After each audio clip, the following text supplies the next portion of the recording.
Primeiru Ministru klarifika a razaun la husi sala VIP no prefere husi terminal pasajeiru.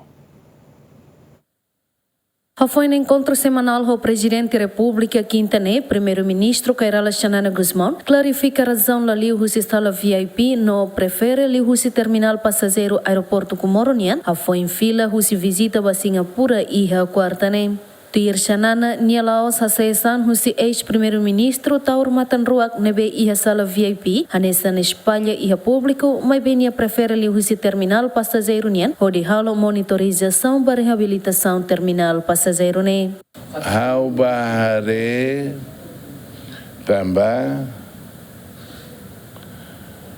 botne kliurona fatinho debe ematu tama sa avião ne labok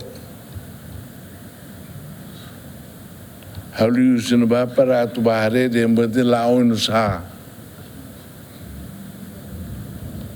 oi chama husu inu ba ministro sira na ni serviço ne de bot lava monitoriza kalai tu sei que ni monitoriza cadê pá não sabe nem é mais barato né lojas VIP é mais barato né mais os economia né então a tua filha fala ali né lojas foi o rusico mas que está lá Cleo dona antes de bar, Cleo dona Haulius na bar, varei dona, bem hira los, tu tamo de hoje taca, tu tamo hoje na bar, estamos no hoje taca ela, a bis né não sabe, se taca se dá, leva de bola atenção de sei de maneira.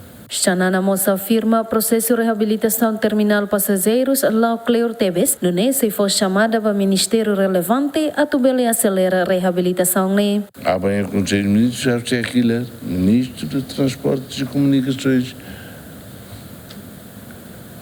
Não sabe, né? Mas se ele mais fala de Timor também, vou fazer leia. Halo de reparação de mas tempo na organização. Fano em falicata antes ne Primeiro-Ministro Kairala Xanana Guzmão, a delegação halou visita a Singapura, onde halou encontro o chefe Estado no chefe governo Singapura, onde consolida na falta em relação bilateral entre Rairua e a visita na Singapura continua a declarar sirnia prontidão a tu apoio a Timor-Leste na integração da organização regional ASEAN, equipa cobertura GMN.